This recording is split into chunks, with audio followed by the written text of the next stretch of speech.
Welcome to the Dreamers Hub podcast. This podcast is about collaboration between the dreamers and the doers to inspire more people to do more of the things that they enjoy doing.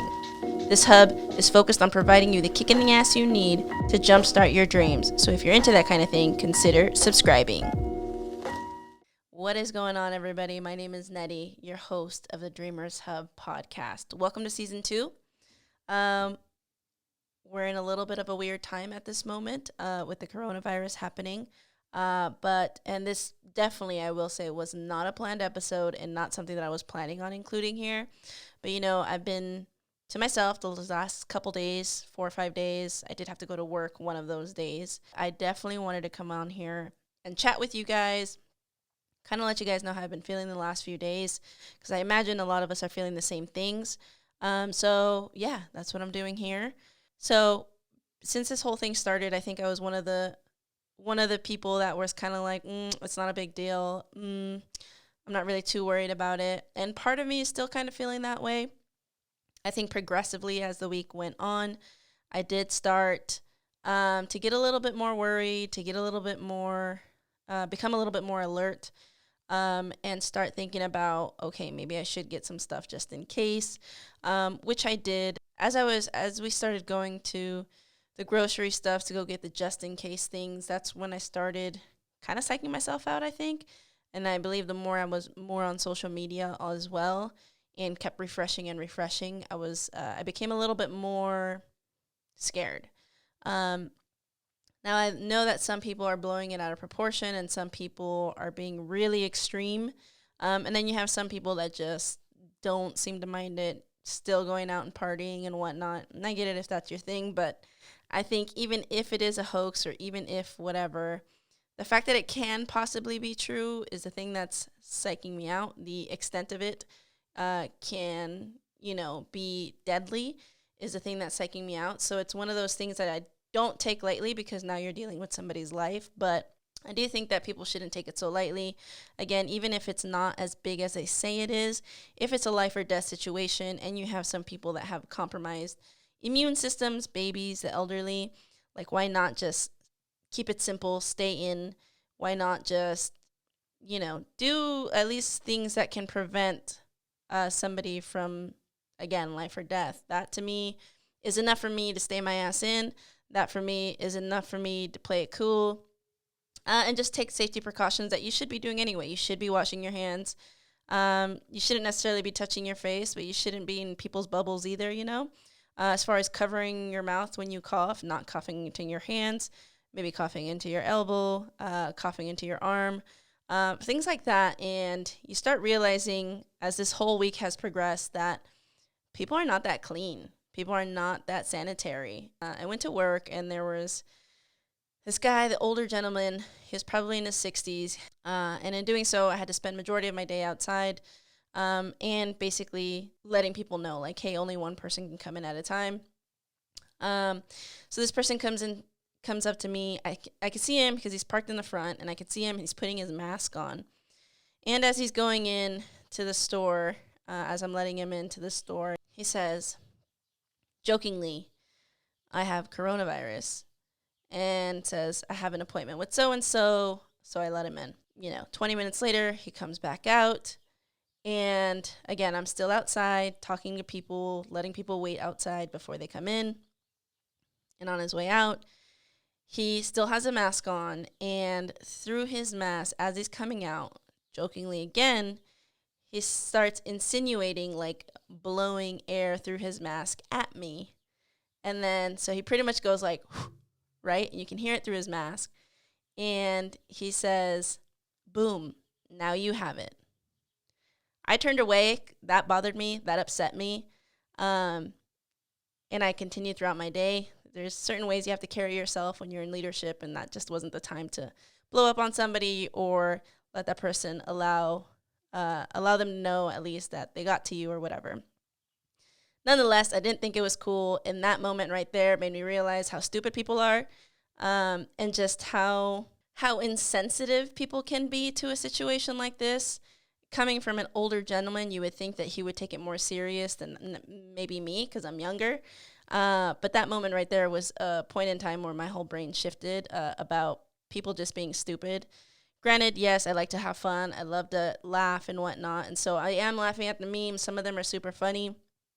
But what I'm not about is people messing around like that. I'm not about people like openly coughing and not caring. There were still people outside that door that were just coughing up a storm, not covering their mouths, not creating a space in between where I'm having to like take a step back. And working in the public, I think you really start noticing, especially now with this whole epidemic happening in the world, it's crazy to me to think that people don't have basic manners. Like, how do you not have basic manners? I just don't understand that. I just don't get it, but I wanted to share that story because that bothered me. But then also seeing all the crazy shit you're seeing online about people fighting over toilet paper, which is ridiculous. I don't know how this all amounts to you having explosive diarrhea, if that is the case. From somebody that's lactose and loves ice cream and dairy, I can tell you that I don't even go through that much toilet paper. So it's insane to me that people are connecting a virus with toilet paper. I don't understand that. And so I don't want to take it lightly, but I also don't want to make it too serious. And I definitely wanted to put my thoughts and feelings out because for the last 4 or 5 days, I've been feeling like really internally stressed. Like I'm not usually one to like openly stress out like that, but it has me shook a little bit. Obviously my mom's older. I'm worried about my mother.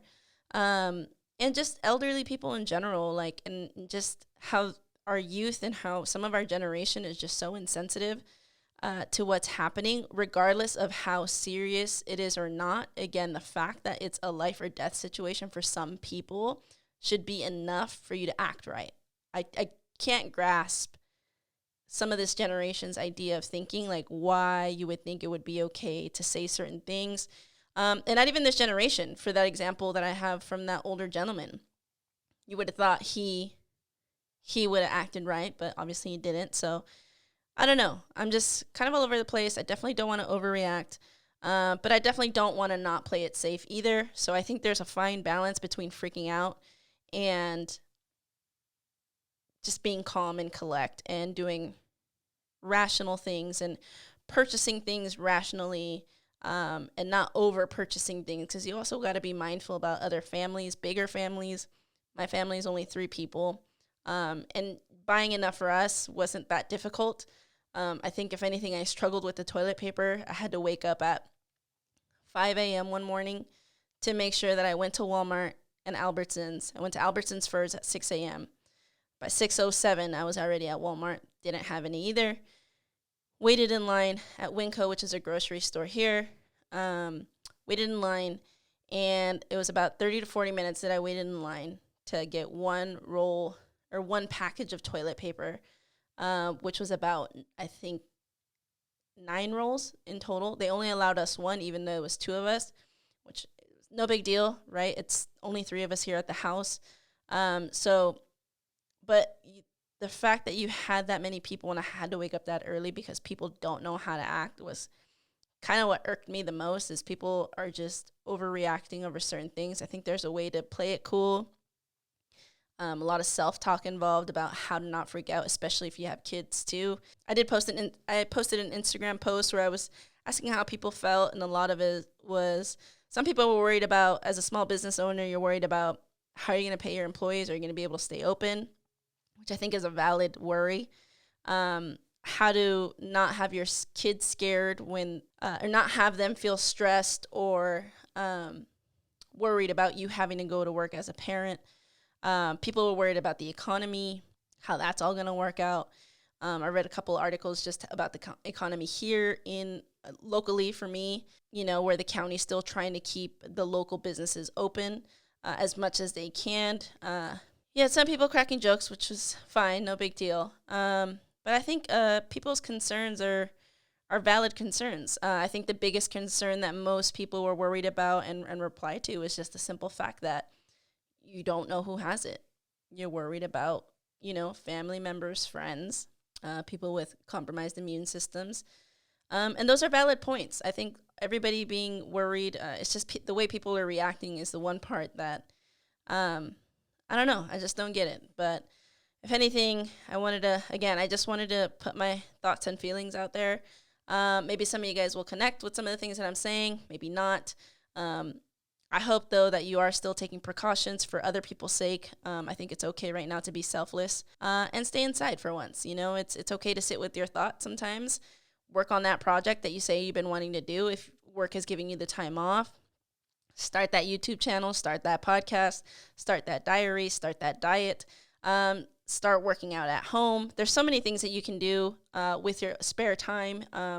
And a lot of us, I think, up to this point have always had some kind of excuse about time, about not having the time available. And I think for those people that actually got the luxury to get the time off, this is a perfect time to take advantage of it. Perfect time to make that move. Perfect time to take that action. Perfect time to start something. Start something that you've been thinking about. Whatever that is, this is perfect timing to do so. Because I know a lot of my friends, from what I've heard, I might be the only one working shit, but I mean, regardless, I think a lot of people are on kind of like a timeout, and I think it's okay for us to take that time, even though it's a weary time. I feel weird even posting this and making this because I don't know how people are going to react to it. But I will tell you, from the people that I watch personally, the fact that other people are putting out content is making me feel at ease because it's giving me the opportunity to entertain myself with other things as opposed to just continuing to refresh my feed for news, additional content, which we have a lot of fake news and a lot of good news too. And I think a lot of the negative and fake and all the scary stuff it can be overpowering, but there are some accounts on social media and some news outlets that are providing more positive news, and those are the things that I'm trying to look at. I recommend you do the same. But overall, yeah, I wanted to get my thoughts out there. I wanted to talk to you guys. And I kind of just wanted to express myself because for the last 4 or 5 days, I've been feeling really hung up on this whole situation. It's been really difficult for me to focus on things. It's been really difficult for me to create anything because I've just been so internally stressed out. I hope this helps somebody. Again, this is the perfect time if work has given you the opportunity to stay home, to start something. Give yourself the opportunity to work on yourself at this point. If you have the time, I would love it to stay home. I am staying more than usual. I'm getting more days off than usual because of the work restrictions that my work has implemented. Granted, there is some locations that have closed down because of their location. And I will say that there's some people that are super ungrateful for type of jobs that are still offering to pay their full 100% payout. And you have people still complaining that they have to be at work. I get it, even though it's a scary place. But if you're open, you're more than likely one of those essential places for people to be able to survive. Communication, grocery stores. Shout out to all the people working still, having to work. And shout out to all the companies that are willing to pay their people.